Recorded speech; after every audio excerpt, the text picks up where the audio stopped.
ശ്രീകോവിൽ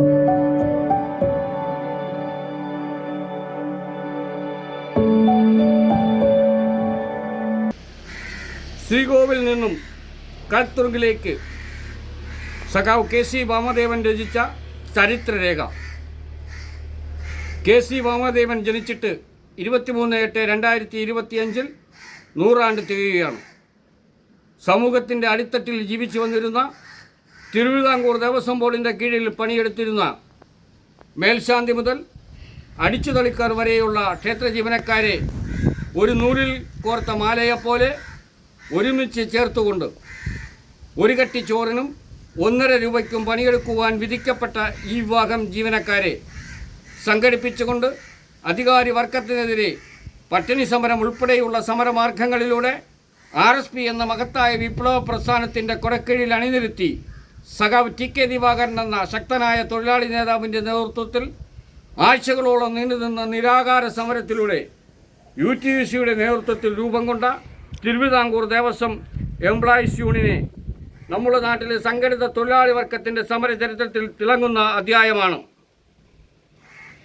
അധികാരി വർഗത്തിൻ്റെ മുന്നിൽ മേൽമുണ്ട് ധരിക്കുവാൻ പോലും അവകാശം നിഷേധിക്കപ്പെട്ട വർഗത്തിൻ്റെ സമൂഹമധ്യത്തിൽ മാന്യമായ സ്ഥാനം വാങ്ങിക്കൊടുക്കുന്നതിനും ഇന്നത്തെ നാലക്ക ശമ്പളത്തിലേക്ക് എത്തിക്കുന്നതിനും സഖാവ് KCയുടെ ജീവിതാർപ്പണം ഒന്നുകൊണ്ട് മാത്രമാണ്. RSPയുടെയും UTUCയുടെയും നേതാക്കളായ സഖാവ് ശ്രീകണ്ഠൻ നായർ, സഖാവ് ബേബി ജോൺ, സഖാവ് K പങ്കജാക്ഷൻ, സഖാവ് GN പോറ്റി, സഖാവ് RS ഉണ്ണി തുടങ്ങിയ നേതൃത്വപരമായ പങ്കാളിത്തം KC നടത്തിയ സമരവിജയത്തിന് KCയോടൊപ്പം ഉണ്ടായിരുന്നു. 1965 നിയമസഭാ തിരഞ്ഞെടുപ്പ് കാലം 14/2/65 തിരുവനന്തപുരം 2ാം നിയോജക മണ്ഡലത്തിൽ RSPയുടെ സ്ഥാനാർത്ഥിയായി സഖാവ് KC വാമദേവൻ തിരഞ്ഞെടുക്കപ്പെട്ടു. തിരഞ്ഞെടുപ്പ് കൺവെൻഷൻ പേട്ടയിലെ കൗമുദി വാരിക ഓഫീസിനോടനുബന്ധിച്ച ഗോഡൌണിലായിരുന്നു.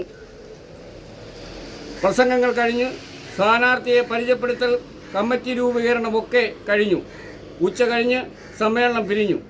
അവസാനമായി സ്ഥാനാർത്ഥിയെയും പ്രധാന പ്രവർത്തകരും ഹാൾ വിട്ടിറങ്ങി. 3 പേർ ഓടിയെത്തി.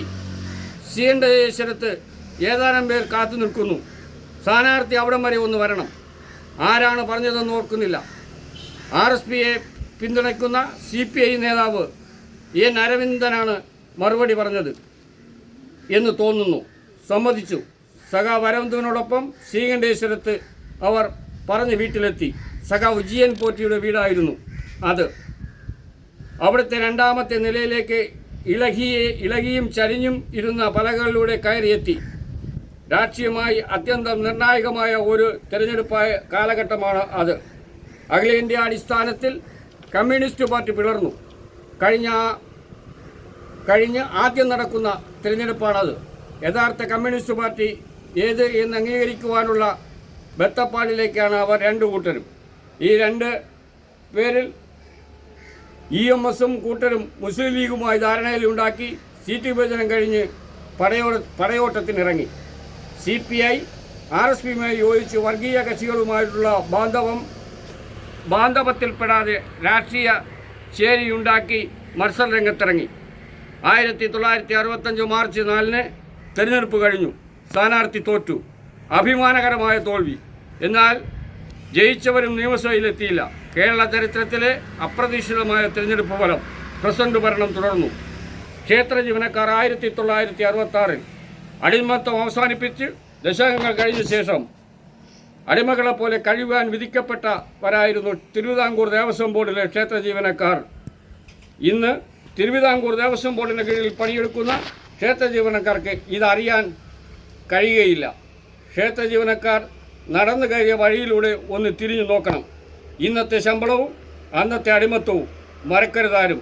സഖാവ് KC വാമദേവനെ.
സ്ട്രൈറ്റ് ഫോർവേഡിന് വേണ്ടി ചെമ്മരുതി ശശികുമാർ.